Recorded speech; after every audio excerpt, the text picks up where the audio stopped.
पढ़ाई की कैसे वैल्यू करोगे, कितना हम डिटरमाइंड रह सकते हैं एक चीज को लेकर। अगर जहां वही बात है, अगर आपने एक चाह बना ली कि मुझे ये काम करना है तो करना है, ये बहुत इंपॉर्टेंट है।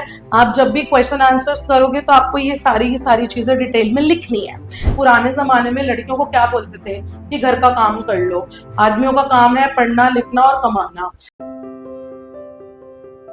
हेलो मेरे प्यारे बच्चों, आज हम करने वाले हैं क्लास 9th कावेरी का फर्स्ट चैप्टर, जो कि आपको पता ही है कौन सा है, how I taught my grandmother to read. और लिखा किसने था? सुधा मूर्ति ने। ये बहुत अच्छी राइटर है जिन्होंने बहुत सारी स्टोरीज और ऐसी स्टोरीज दी हैं जिसका मॉरल नेक्स्ट लेवल होता है। तो आज हम यही फर्स्ट चैप्टर पढ़ने वाले हैं कि किस तरीके से इन्होंने अपनी ग्रैंड मदर को पढ़ाया। तो यानी कि स्टोरी के अंदर कहीं ना कहीं ये है कि एज मैटर ही नहीं करती, नंबर सिर्फ नंबर ही है। वो आप किसी भी एज के अंदर कुछ भी चीज सीख सकते हो जिसमें आपकी विल हो और जहां आपका मन हो। चलो आ जाओ, स्टार्ट करते हैं। अभी ये chapter 1 Kaveri for class 9th। कौन सा है? How I taught my grandmother to read. Alright, चलो फर्स्ट क्या है, सबसे पहले ऑथर के बारे में पढ़ लेते हैं कि ऑथर कौन है, क्या करती थी और क्या चीजें उनके बारे में। So Sudha Murthy is a well known Indian author, teacher and philanthropist. Philanthropist का मतलब क्या होता है बेटा? कि एक ऐसा रिच पर्सन जो बेसिकली दानवीर हो। दानवीर का मतलब क्या होता है? जो जिसके पास पैसे बहुत है और इजीली वो चीजों को क्या करता है, पुअर लोगों की हेल्प करने के लिए पैसे दे देता है, या बहुत ज्यादा दानवीर है मतलब हर जगह पे हेल्प करने के लिए रेडी रहता है। ठीक है, तो सुधा मूर्ति भी इसी तरीके की पर्सनालिटी है। This story is based on a real incident from her childhood. तो इन्होंने अपनी ही बचपन की कहानी इसमें बताई हुई है। It highlights the value of education, determination and respect for teachers. तो यहाँ पर वो क्या बताती हैं कि हमें एजुकेशन की वैल्यू करनी चाहिए। पढ़ाई की कैसे वैल्यू करोगे, कितना हम डिटरमाइंड रह सकते हैं एक चीज को लेकर। अगर जहां वही बात है, अगर आपने एक चाह बना ली कि मुझे काम करना है तो करना है। Same with her grand mother. और रिस्पेक्ट फॉर टीचर, कि किस तरीके से हमें अपने गुरुओं की रिस्पेक्ट करनी चाहिए। तो ये ऑथर के बारे में, यानी कि सुधा मूर्ति जी के बारे में। ठीक है, तो अब यहाँ पर किसके बारे में बताया हुआ, पूरी स्टोरी कैसी है। So this inspiring story is the real life incident from the childhood of Sudha Murthy. तो एक ये रियल लाइफ इंसिडेंट है जो सुधा मूर्ति जी ने अपना ही एग्जाम्पल लेके इस कहानी को बहुत अच्छे से ब्यूटिफाई किया हुआ है। And it beautifully shows the importance of education. उन्होंने क्या बताया हुआ है कि एजुकेशन की कितनी वैल्यू है हमारी लाइफ के अंदर। डिटर्मिनेशन, अगर आपने कोई चीज ठान ली करनी है तो वो चीज होकर रहती है। दूसरा, self respect and the loving bond between a grand mother and a grand daughter. तो यहाँ पर एक बॉन्ड दिखाया हुआ है, किसके बीच में? ग्रैंड मदर और ग्रैंड डॉटर के बीच में। ऑलराइट, तो ये किस चीज की स्टोरी हो गई है जहां पर इंपॉर्टेंस किस चीज की बताते हैं? एजुकेशन की, डिटर्मिनेशन की, सेल्फ रिस्पेक्ट, और कैसे आपका और आपकी दादी का बॉन्ड डिफरेंट वे में दिखाई दे सकता है, वो सब इन्होंने इस स्टोरी में बताया हुआ है। ठीक है, आगे चलते हैं। अब स्टार्ट करते हैं यहाँ से। हमारी की पूरी स्टोरी कहाँ से स्टार्ट हुई? तो यहाँ पर जो नरेटर थी यानी कि Sudha Murthy recalls an incident that took place when she was about 12 years old। तो यहाँ पर जो सुधा मूर्ति है वो कितने साल की है बेटा? 12 साल की। ठीक है, तो जो सुधा मूर्ति जी थी वो कितने इयर्स की है बेटा? यहाँ 12 years old। And during her childhood she lived with her grandparents in a village in North Karnataka। तो ये जो छोटे छोटे मैं अंडरलाइन कर रही हूँ बेटा वर्ड्स, ये बहुत इंपॉर्टेंट है। आप जब भी क्वेश्चन आंसर्स करोगे तो आपको ये सारी की सारी चीजें डिटेल में लिखनी है। ठीक है, तो यहाँ पर सुधा मूर्ति की एज कितनी बताई हुई है बेटा? 12 साल। और क्या बताया हुआ है कि कहाँ रहती थी? अपने ग्रैंड पेरेंट्स के साथ ही रहती थी। कौन से विलेज में? नॉर्थ कर्नाटका साइड में एक विलेज है, वहां पर रहती थी। तो उस टाइम पे क्या होता था? उस टाइम पे जैसे गांव होते थे तो वहां पे ज्यादा फैसिलिटीज तो होती नहीं थी, तो वो उन्होंने वही चीज डिटेल में बताई कि उस टाइम पे जो ट्रांसपोर्ट फैसिलिटीज थी वो बहुत ज्यादा पुअर थी। दूसरा क्या बताया कि जो न्यूज़पेपर था ना बेटा, वो हमेशा कब आता था, आफ्टरनून में, यानी दोपहर के समय में आता था। एंड वीकली मैगजीन आती थी, और वो भी क्या आती थी, लेट ही आती थी। So everyone ईगरली waited for the bus that brought newspaper, magazine and letters. उस टाइम पे क्या होता था, लोग ना लिखते थे, अब वो बहुत कम ही लोग थे ऐसे, तो क्या होता था, जो भी वो चीज लिखते थे तो लोग ना ईगरली वेट करते थे, पूरे हफ्ते वेट करते थे कि यार वो चीज कब आएगी, और उसके बाद फिर मैं किस तरीके से उसको पढ़ूंगा, उसकी डिटेल जानूंगा। तो वो ना लोगों के अंदर एक बहुत इच्छा रहती थी। तो वही चीज थी इसके अंदर भी कि वो बस आती थी, न्यूज़पेपर, मैगजीन, सब लेटर लेके, तो लोग बहुत उसका इंतजार करते थे। And this shows how ईगरली people waited for reading and material in the past, कि लोगों को कितनी वैल्यू थी बुक्स को लेके या फिर रीडिंग वाले कंसेप्ट को लेके, क्योंकि लोग बहुत इच्छा रखते थे पढ़ाई के अंदर, है ना, कि पढ़ना है, हमें रीडिंग करनी है। तो उस टाइम पे एक नया नया शौक चला था। तो वही चीज इसमें इन्होंने अपने पूरे एक्सपीरियंस में बताया गया है। क्या बताया सुधा मूर्ति जी ने, कि जब वो 12 साल की थी, जब अपनी दादी के घर रहती थी, कहां पर, नॉर्थ कर्नाटका में, तो उस टाइम पे ये सब चीजें, फैसिलिटीज वहां पर, मतलब ये सब चीजें होती थी। क्या क्या, एक तो ट्रांसपोर्ट फैसिलिटीज नहीं होती थी, न्यूज़पेपर जो था वो लेट आता था, मैगजीन जो थी वो भी लेट आती थी, हर बंदा बहुत वेट करता था इन सब चीजों का, और रीडिंग एक पैशन था उस टाइम पे लोगों का। क्लियर हो गई, बोलो बात, आगे चले। सो यहाँ पर अब पार्ट 1 के अंदर क्या बताया है, लोगों के अंदर लव फॉर रीडिंग, क्या बताया हुआ बेटा, लव फॉर रीडिंग। अब यहाँ पर कौन है बेटा, त्रिवेणी एंड हर पॉपुलर नॉवल। तो यहाँ पर त्रिवेणी जी थी, जिन्होंने एक फेमस अपना कन्नड़ राइटर है, कौन है त्रिवेणी, एक फेमस कन्नड़ राइटर है, जिन्होंने अपनी राइटिंग के अंदर बहुत सारी चीजें लिखी हैं। क्या क्या, इनकी जो राइटिंग थी वो कैसी थी, सिंपल और इजी टू अंडरस्टैंड थी, बहुत साफ साफ इजी शब्दों में लिखती थी और बहुत जल्दी लोगों को समझ आ जाती थी। इमोशनल और कन्विंसिंग होती थी, मतलब जब लोग पढ़ते थे तो वो इमोशनली उनके साथ कनेक्ट कर पाते थे। Based on psychological problems of ordinary people, लोगों की सिचुएशन क्या चल रही है, लोग उस टाइम पे क्या सोचते हैं, उससे रिलेट करती थी उनकी stories. And one of her famous novel, कौन सी है, इसी वाले पूरे उसके अंदर चैप्टर के अंदर इसी नॉवल के बारे में बात करी गई है, और वो कौन है, कौन सा नॉवल है, काशी यात्रा। कौन सा है, ठीक है, was being published as a serial in the Kannada weekly magazine Karmaveera. तो अब एक मैगजीन आती थी करमवीरा नाम की, तो उसी के अंदर उन्होंने ये क्या करती थी, सीरीज चलाती थी पूरी।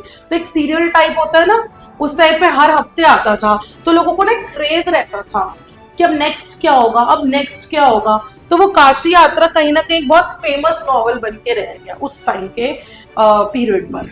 ठीक है, तो ये फर्स्ट आ गया, क्या था, लव फॉर रीडिंग, लोगों की पढ़ने की इच्छा और लोगों का प्यार, किस चीज को लेकर, रीडिंग को लेकर। तो यहाँ पर किसने ज्यादा वो दिखाया, त्रिवेणी जी ने। कौन थी, फेमस कन्नड़ राइटर थी। क्लियर होगी, बोलो यहाँ तक बात, आगे चलते हैं। अब क्या था काशी यात्रा के अंदर, अब लिखा क्या था ऐसा, काशी यात्रा के अंदर ऐसा क्या लिखा था जिससे लोगों को इतना क्रेज था उस नॉवल के अंदर। तो क्या था यहाँ पर, the novel tells the story of an old woman, यहाँ पर एक औरत की कहानी थी, ठीक है, एक ओल्ड वुमन की कहानी थी, whose greatest wish to visit Varanasi, उसकी सबसे अंदर इच्छा क्या थी कि उसको वाराणसी जाना है, ठीक है। और वाराणसी को उस टाइम पे क्या बोला जाता था, also called Kashi, and worship lord Vishweshwara, और किसकी पूजा करनी उन्होंने, विशेश्वरा। So in Hindu belief, visiting Kashi is considered highly sacred. तो एक हिंदू जो हमारी पूरा हिंदू धर्म है उसके अंदर ना इसको बहुत, मतलब वो पूजनीय चीजें मानी जाती थी। तो वहां पर ये ट्विस्ट क्या आता है नॉवल के अंदर, कि ओल्ड वुमन ने ना अपना पूरा पैसा बचाया वहां पर जाने के लिए, कि मैं वहां जाऊंगी, पूजा करूंगी और वहां सब कुछ देखूंगी।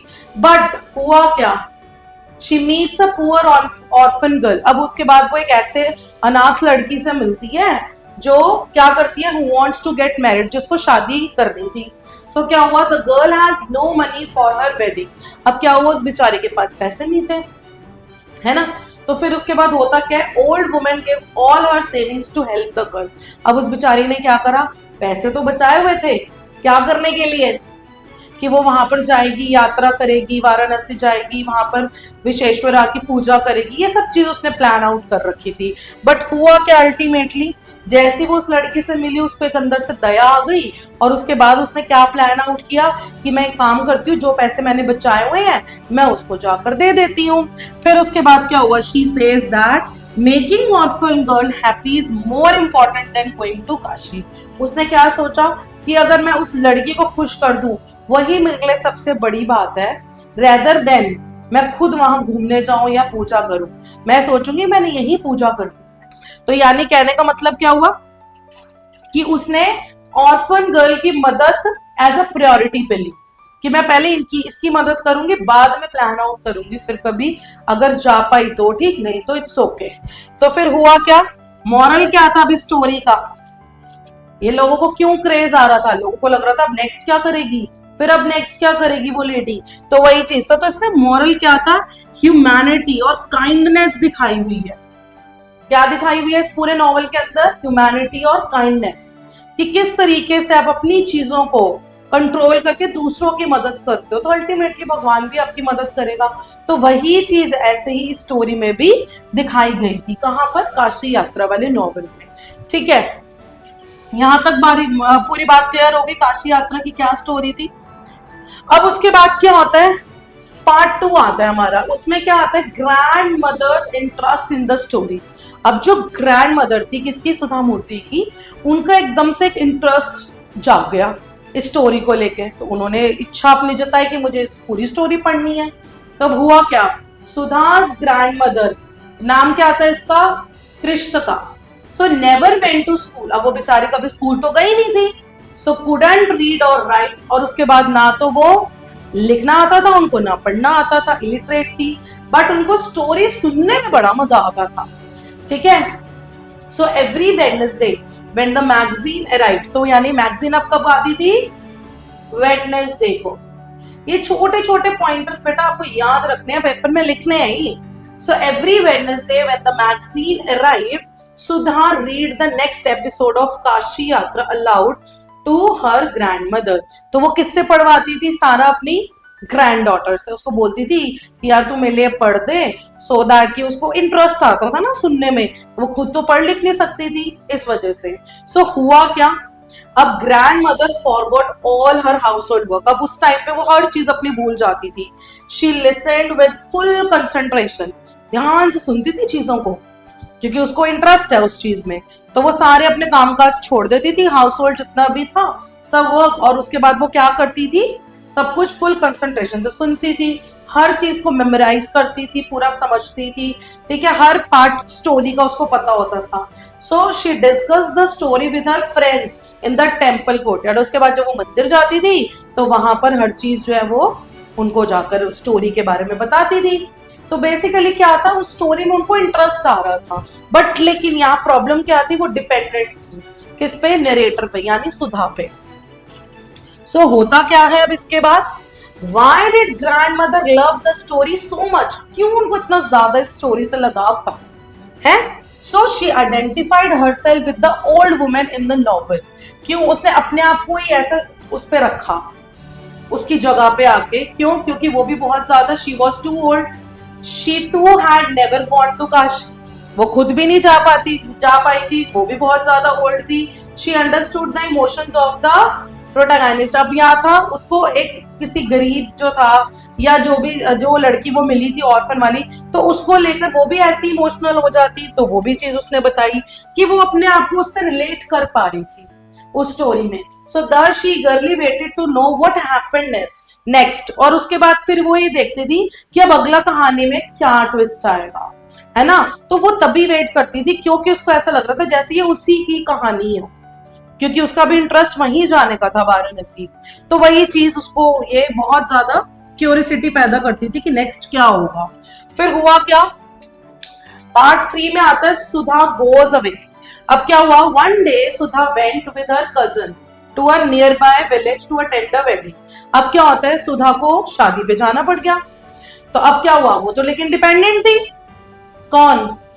ग्रैंड मदर ग्रैंड डॉटर पे. So what happened there?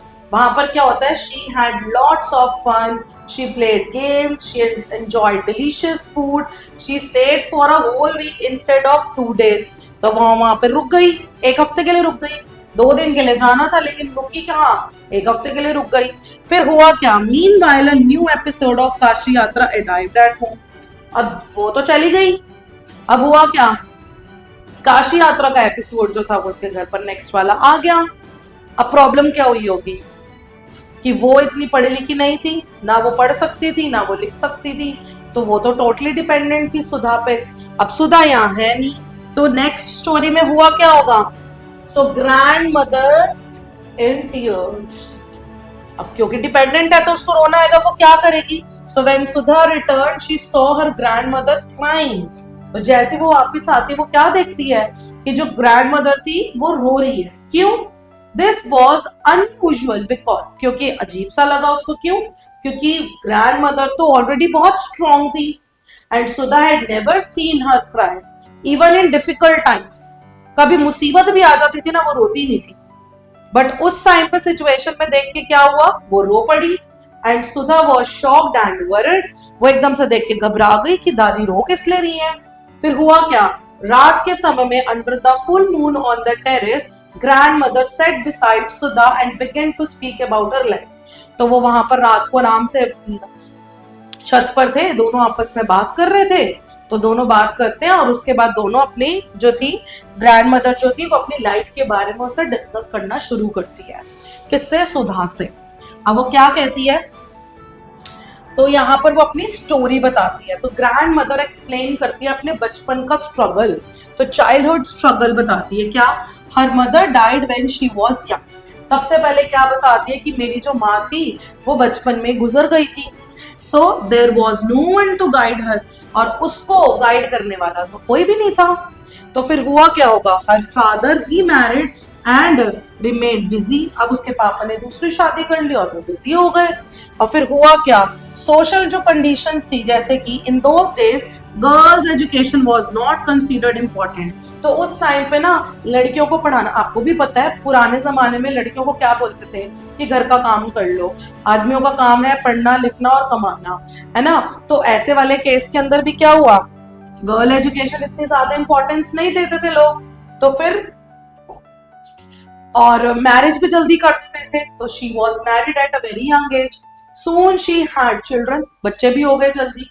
फिर उसके बाद ग्रैंड चिल्ड्रन हो गए. तो वो कहीं ना कहीं अपनी फैमिली में बिजी हो गई और उनको कभी भी पढ़ने का मौका नहीं मिला. सो यहाँ पर एक रिग्रेट दिखाया हुआ है. क्या था? So deep in her heart she always regretted not going to school. तो उसके अंदर एक गम सा हो गया, एक रिग्रेशन आ गई. क्या चीज को लेकर कि यार वो कभी स्कूल नहीं जा पाई. अब आप सोचो, आप स्कूल जा रहे हो, आर वेरी लकी. आप पढ़ रहे हो, आप बहुत लकी हो. कई ऐसी लाइफ में बहुत बच्चे होते हैं जिनको स्कूल जाने का मौका नहीं मिलता ड्यू टू फाइनेंशियल प्रॉब्लम या कोई भी रीजन हो सकता है. किसी के घर में लड़कियों को पढ़ाना आज भी अलाउड नहीं है. गाँव में अगर आप चले जाओ तो ऐसे बहुत केसेस हैं. तो वी आर वेरी लकी कि आज हम इस पोजीशन पे हैं कि आप पढ़ पा रहे हो, मैं आपको पढ़ा पा रही हूँ बीइंग अ वुमेन. तो ये बहुत अच्छी चीज है. तो उस टाइम पे ये सब चीजें नहीं होती थी. तो उस टाइम पे ना वैल्यू भी ज्यादा थी एजुकेशन को लेके. अब आज के टाइम पे एजुकेशन को लेके इतनी ज्यादा वैल्यू क्यों नहीं है? क्यों? क्योंकि हर एक के पास एक्सेस है. तो जिसके पास ज्यादा एक्सेस होता है उस चीज को उसकी वैल्यू नहीं होती. तो वही चीज यहाँ पर थी. यहाँ एक्सेस ज्यादा नहीं था तो उस वजह से उसको बहुत ज्यादा वैल्यू थी, क्योंकि वो जिस चीज में रुचि रखती थी, इंटरेस्ट रखती थी, वो कहीं ना कहीं डिपेंडेंट थी कि कोई आएगा उसके लिए पढ़ेगा और उसको फिर वो समझाएगा, फिर आगे वो जाके अपने दोस्तों को बताएगी.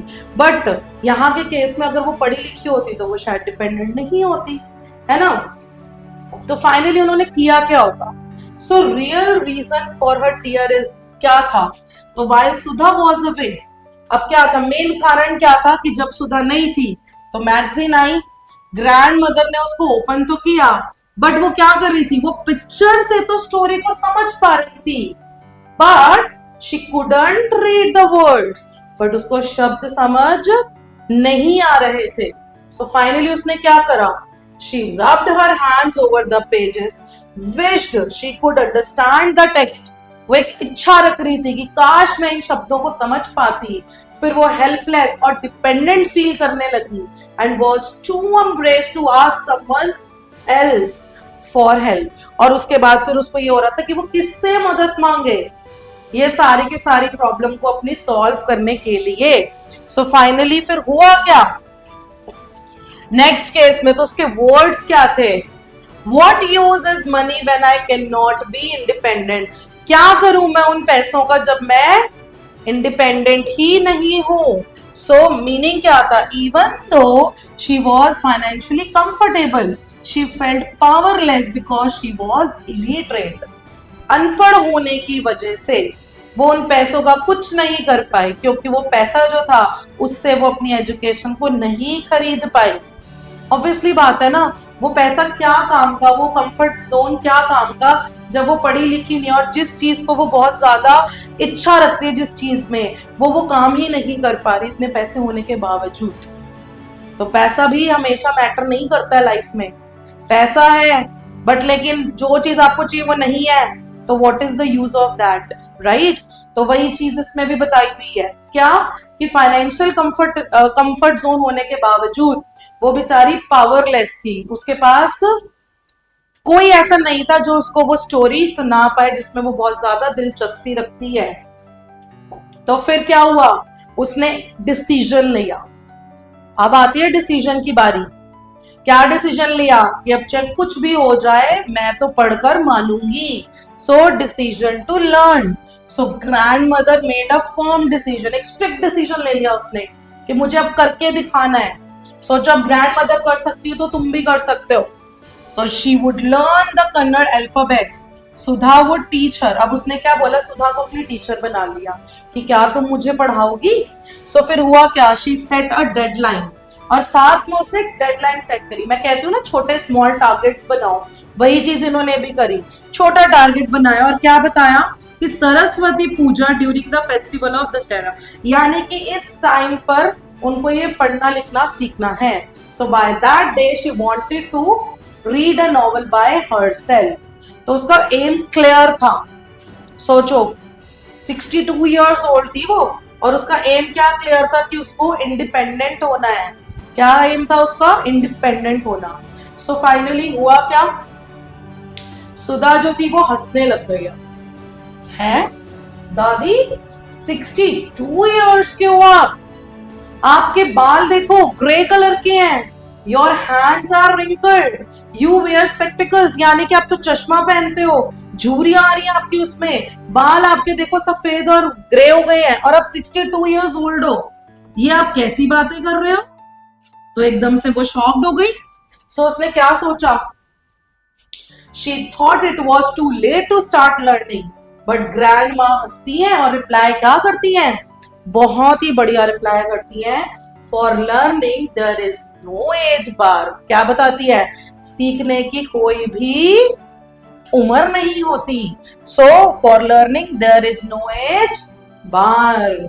सो a person can learn at any age if they have determination. अगर विल है तो आप कुछ भी लाइफ में कर सकते हो, जो आपका मन चाहे आप वो कर सकते हो, वेदर कोई भी एज हो, ठीक है। तो वो चीज उन्होंने हेंस प्रूव्ड करी।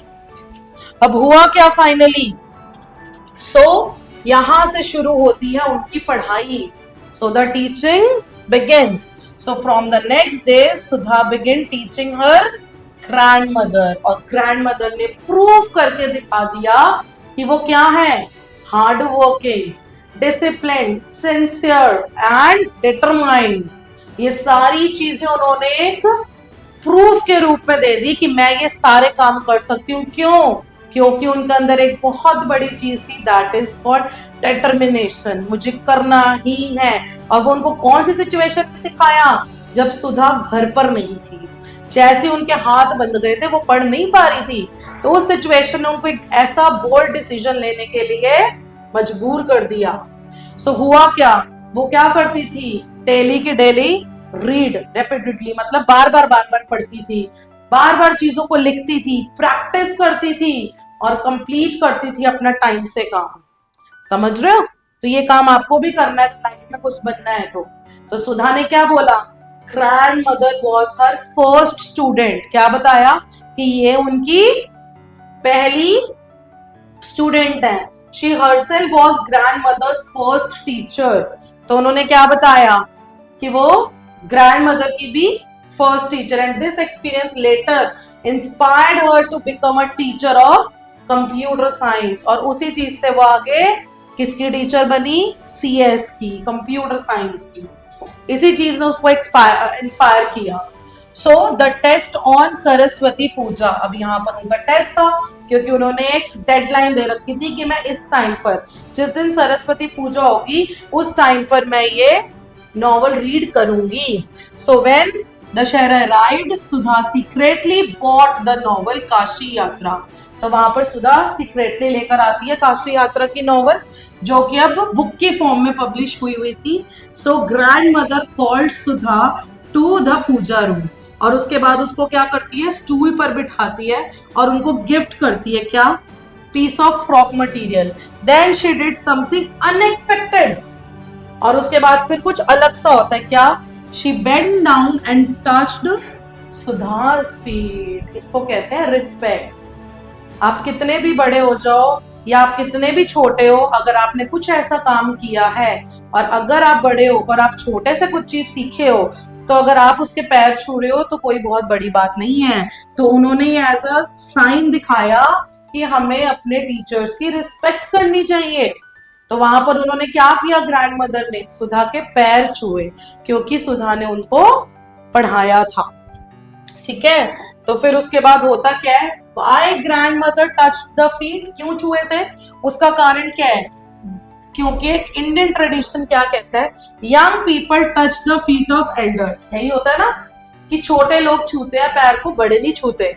So students touch the feet of teachers, it is a mark of respect, है ना, कि हम रिस्पेक्ट देते हैं, अपने टीचर को पैर छू के जाते हैं। तो ग्रैंड माँ ने बोला कि I am touching the feet of a teacher, not my grand daughter.